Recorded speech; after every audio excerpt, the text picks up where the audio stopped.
Okay, so first the splash that's in the news, second the stuff that's behind it that's actually more important, and then the third what's coming. So the splash that's in the news is going after the oligarchs.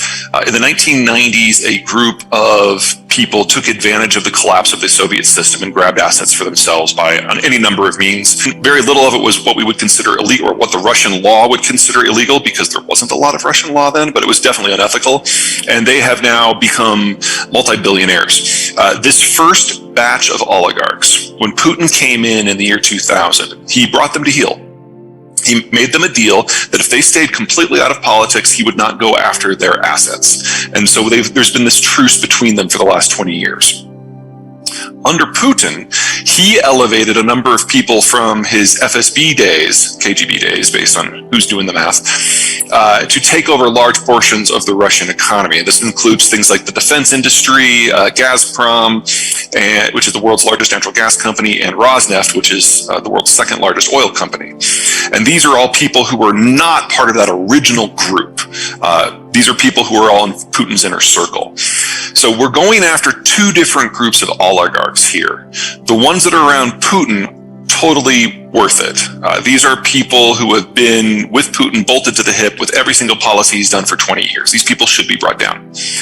The other people, the folks that have been there since the 1990s, I don't mean to suggest that they're kinder, gentler folks. I mean, they are robber barons at best. But going after them just makes you feel good because they have very little influence over Putin. So we're talking here about melon scooping the entire core out of the Russian economy by going after the leadership, but one group is not going to affect the war whatsoever. And that's that first group in the 90s. They're the ones who have most of their assets overseas. So they're the ones who are actually vulnerable to what's going on. Now, behind that, we didn't just sanction a bunch of companies and people. We sanctioned the Russian central bank.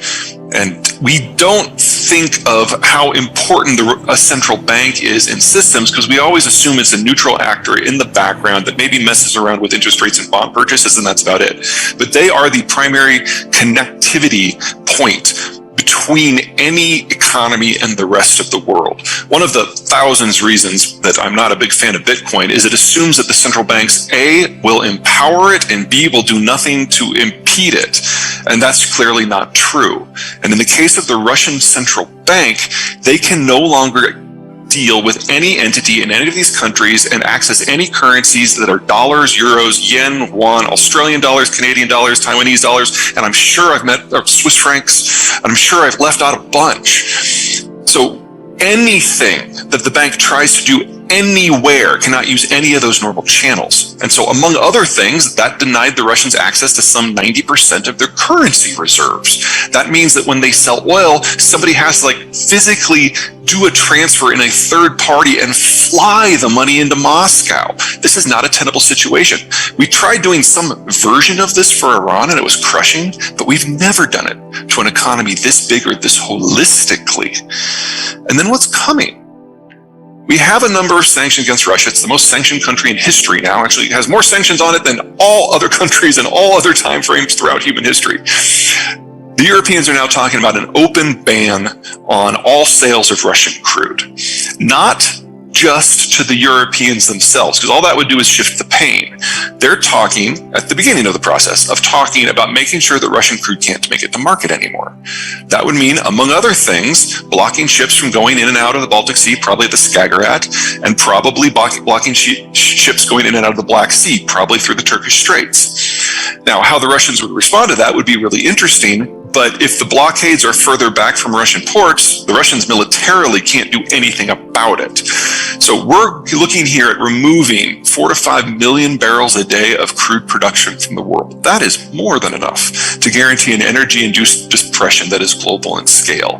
And the crazy thing is, we might even get there without an official sanction, because insurance companies are not allowing ships to go into these ports. The ports are shallow, so they can't take super tankers and then run it to China. So either you get this daisy chain of dozens of mid-sized vessels that are going to be loading onto a super tanker in sight of a NATO port and expecting that NATO is not going to do anything about it, or they just close the strait altogether. One way or another, we are headed for a very interesting year.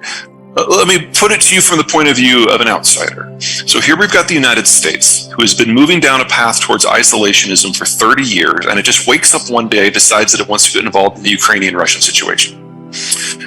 It's been removing troops from the Middle East, it's been removing troops from Asia, it's been removing troops from Europe. When Biden was elected, we were at the low point for international involvement since Reconstruction. We had fewer troops stationed abroad than since Reconstruction. So, we're at a 150-year low right now. And now we're telling people that they can't use the dollar or any currency. Everyone who thought that the American retreat was going to give rise to a multipolar world in which the United States had minimal power really hadn't been paying attention to how the world works. To have a global currency, the first thing you have to be sure of is that the country that issues the currency has to really not care about what happens with it every single day. Because if they're going to manipulate the currency in order to achieve trade advantages, then nobody's going to want it. In addition, it has to be, sufficiently deep pool of liquidity in order to work. There's only one country that fits that criteria. There's only one country that's fit that criteria since 1945, and it's certainly not China. And people are discovering now, countries are discovering now, that if you want to be part of that system, there are certain things you can and cannot do. Invading countries that for whatever reason the United States should not be invaded makes the list. And so I would say that the biggest panic, the biggest damage that we are seeing from the Ukraine war, outside of Ukraine obviously, is in China. Because in 1 month, the Russians have pulled back the blinders on what has been a 50-year strategic program. The idea that China can become the global power with American sponsorship, with American indifference, that it can take Taiwan, that it can intimidate Japan, that it can dominate all of East Asia and yet not suffer economically at all. It was always ridiculous, but now it's been shown to just be absolutely stupid. Now, the question moving forward, of course, is what's the next thing the United States is going to care about? And considering how erratic our politics have been for the last 15 years, that's a tough question, but it's something that every single country that trades now has to obsess about if they want to continue doing anything. This is a straight up population density map by state and province. The two quadrants in the west and the quadrant in the lower right, those three quadrants of the world are net exporters of food and energy and minerals.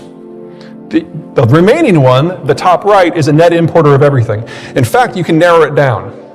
This circle is a net importer of everything and the rest of the world is a net exporter.